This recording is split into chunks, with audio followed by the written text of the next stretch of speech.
Alright mga kababayan, once again magandang araw po sa inyong lahat. Ako po si Parak TV. At eto na nga po, matapos po na maisantabi ang impeachment case laban po kay Vice President Inday Sara Duterte ngayong 2025 at dito na lumabas naman po kaagad, masyado pa pong maaga pero makikita nyo ang resulta kaagad ng isang survey na ito na kung saan ay nangunguna po ang ating Vice President Inday Sara Duterte na nakakuha po ng 31.4% na sinunda naman po ni Ma'am Leni Robredo, mayor po ngayon, diyan sa Bicol na 13.3 at ang pangatlo po nakakuha ay si Senator Erwin Tulfo, 10.3% na sinundan po ni Senator Bongo, 6.5%.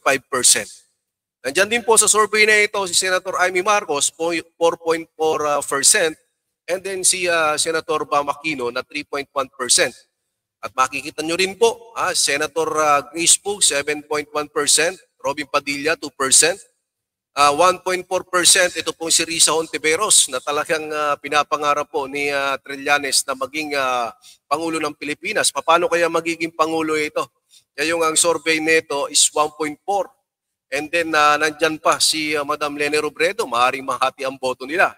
At ganun din naman, etong si Senator Chis Escudero, 1.3, Manny Pacquiao, 1%, at ito na, mga kababayan, si Speaker, pang-12 sa survey, na nakakuha po ng 7%, and then si Win Gatchalian, 0.1, at meron pong 18% na undecided. Alam niyo po kasi mga kababayan, kung bakit nananatili sa pwesto, ito pong si Vice President Inday Sara Duterte, sa mga survey, manatiling mataas.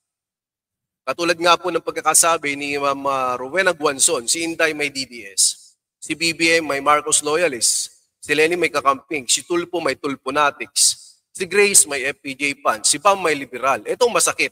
Si Martin may AX, AKAP, Tupad at Patubig.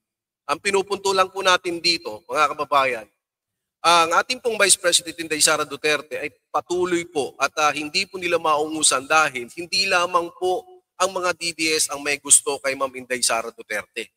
Yung iba, hindi po sila, wala po sila sa mga grupo na yan, wala po sa grupo ng DDS, Marcos, Kakamping, Tulfonatics, or Liberal, pero pagka tinanong mo, ay ang gugustuhin po nila ang Vice President Inday Sara Duterte. Subalit nga naman, itong si Speaker Martin, sa pagsabi, ulitin natin ang pagkakasabi ni Atty. Rowena Guanzon, may AX, may AKAP, may Tupad, may Patubig. Hindi pala sapat ito, yung mga ginawang ayuda na ito, para mahalin siya ng mga Pilipino. Kundi yung talagang nagtatrabaho. Kahit po ang Vice President Inday Sara Duterte ay kung ano-anong issue, ang binabato nila ay nananatili pong mataas. At kung titingnan nyo po, mga kababayan, sa panahon din na ito, ay sinasadya ba talaga o napapanahon talaga dahil sa, ito po, Marcos won't oppose to CONCON to fix charter loopholes. Gagalawin po nila ang ating saligang batas, mga kababayan. Ang problema po dito, ako naniniwala po ako bilang isang political vlogger na marami po talaga na maaari ng baguhin. Hindi naman baguhin, i-upgrade. Sa tingin ko, i-upgrade yung ating constitution. Yung ilang doon, lalong-lalo na tungkol po sa economic provision ng mga region sa bansa natin.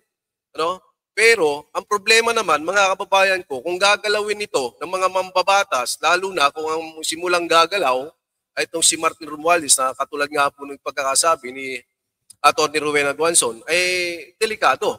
Bakit? Kasi meron pa silang yung 2025 national budget natin na sablay ay hanggang ngayon hindi pa rin natatapos. At ang problema, pag ginalaw nila ito, maaalog yan. Parang puno ng nara yan, di ba? Ang puno ng nara, pag hinipa ng hangin, naaalog yung katawan. Baka mamaya umabot hanggang sa ugat sa sobrang lakas ng hangin. Di ba? Kasi kung titingnan po natin, ay maari na ma-extend yung termino ni Presidente Bongbong Marcos. Ang magiging problema lang po natin dito ay hindi pa po tapos ang mga issue na ipinipukol sa Presidente. Katulad ng alaman po ng flood control project na pinangalanan niya ang yung mga kontraktor pero hindi naman niya sinabi kung sino-sino. Dapat, kung pinangalanan niya, sinabi niya na rin kung sino-sino ba yung mga kontraktor na yan para mabilis maimbestigahan. At gustong pagtakpan yung, hindi naman siguro gustong pagtakpan. Sabihin na natin na makalimutan yung 2025 budget. Ito namang si Speaker, kung titingnan po natin, ay ito na. We will open the bicameral conference committee on the budget to the public and the media. Kung pera ng taong bayan ang pinag-uusapan, dapat taong bayan din ang nakakaalam.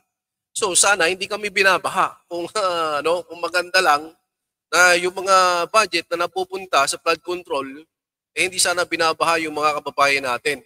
At itong si Mr. Speaker Romualdez, alam niyo po sir, kayo po ay ang speaker ng 19 at 28 Congress, binabantayan na rin po kayo ng mga Pilipino. Maging yung mga congressmen niyo po na umaalyado sa inyo ay tinitingnan na po yung trabaho.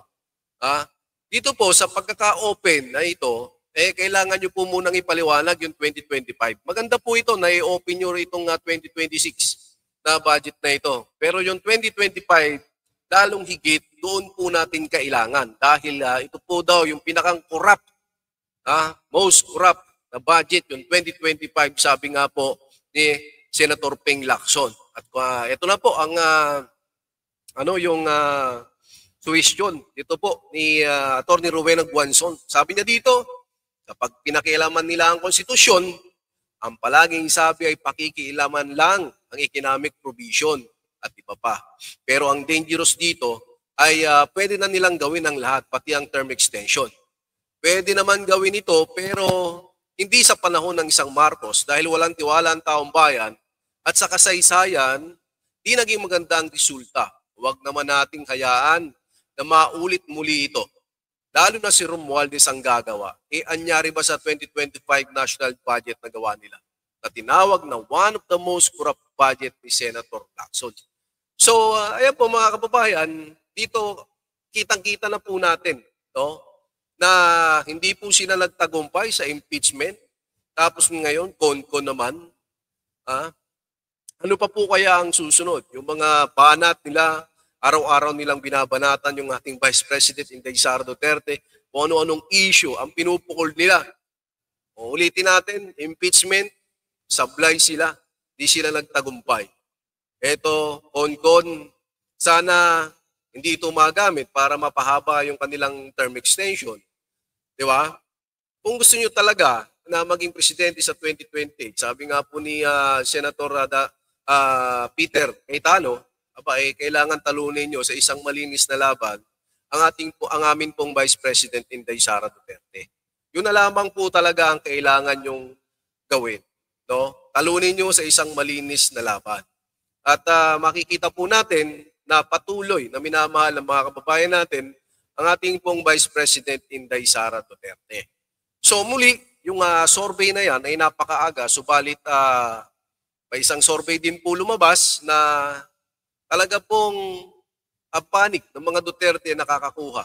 Pagdating sa survey, VP Sara Duterte at Senator Bongo ang umuna sa 2028 Presidential at Vice Presidential Survey, WR Numero Research. So, magiging Sarago sa 2028. Kasi kung makikita nyo po, yung paglilingkod din po ng ating minamahal na Senator Bongo, yung kanyang malasakit, yung kanyang pagtulong sa mga nasunugan, yung kanyang binibisita mga lugar, patuloy niyang paglilingkod sa Senado at sa bawat Pilipino. Maganda rin ang kanyang ipinapakita. Pinapakita lamang po dito mga kababayan na hanggang ngayon ay talagang mahal ng mga Pilipino ang mga Duterte. At syempre sa mga kalaban naman ng mga Duterte sa politiko, katulad na nga lamang ng mga dilawan dyan na talagang gumagamit ng ChatGPT para mapabagsak ang mga Duterte,